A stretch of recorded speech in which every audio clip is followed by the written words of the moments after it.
412 Test Wing, welcome to another edition of SCHAEF Talks.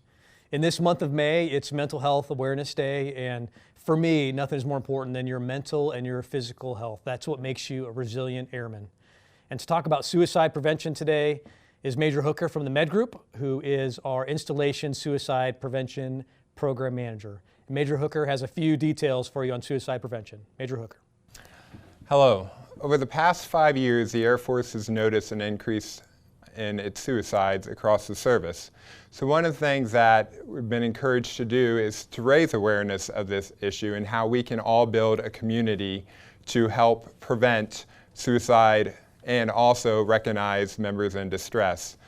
Unfortunately, calendar year 2014, we actually saw the highest rates of suicide in approximately 30 years across the Air Force. And then also 2012 was the first time that we've ever eclipsed the rate of our civilian counterparts.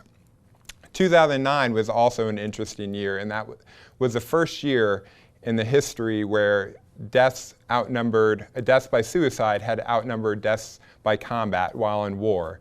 So what are we asking you guys to do is, one, at the very basis, know yourself. Know when it's time to reach out. Know what works for you. Take care of yourself. Have an honest assessment of yourself and know when to reach out. Two, know each other. Know your wingman. Know how they're doing. Get involved in their life. Be aware. Be a wingman. Be a friend. And then also, lastly, know your resources. The Air Force has spent a lot of time, and also here at the Test Wing, to provide numerous resources to help support, either in distress or even before getting to that point. Because really, when we look at it, we want to be proactive with dealing with this. We don't want to get to the point where they're going to need multiple services. We want to handle the issue on the smallest level possible. Always say it's easier to prevent a forest fire than to put out a forest fire. So that's what we're wanting to do here, to create that culture of being wingmen. And that starts with, like I said, recognizing the signs. But then also, if you do encounter someone in distress, go back to that ACE acronym: Ask, Care, Escort. Get involved. And a big part about that is get your leadership involved too. Me as a mental health professional, I can tell you, if I'm dealing with someone in distress, I don't handle the situation alone. I get my peers, my colleagues, command involved as well. I would not expect you to do the same. So once again, I encourage everyone being proactive to build a community here where seeking help is not looked at as a sign of weakness, but a sign of strength. And we support everyone, no matter rank or age, to get the support that they need. General Schaefer? Major Hooker, thank you for your information on preventing suicide. 412 Test Wing, listen, this is an important issue for me. I need each and every one of you. The nation is counting on you for our important mission, and we can't do it without you, every single one of you. And if you missed Wingman Day this past Monday, I had a few comments in the afternoon, and I'll repeat them right here, which was, as I walk around and talk to folks, I often ask people where they are on a scale from 1 to 10. 1 being, hey, I'm about to hurt myself. 10 being, life is good and I love my job.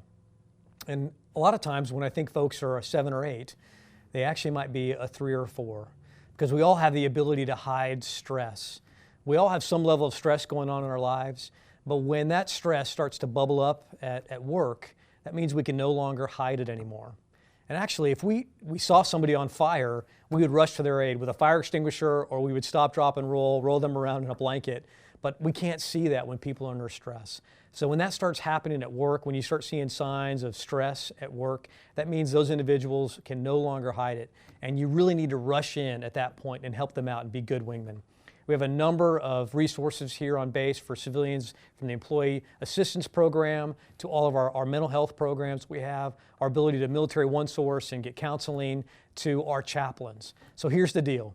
If you are a 5 or a less, right now as you're listening to my voice, I want you to tell somebody. I want you to tell your wingman, your supervisor, or go engage one of these programs. I want all of you to be an 8 or a 9 or a 10.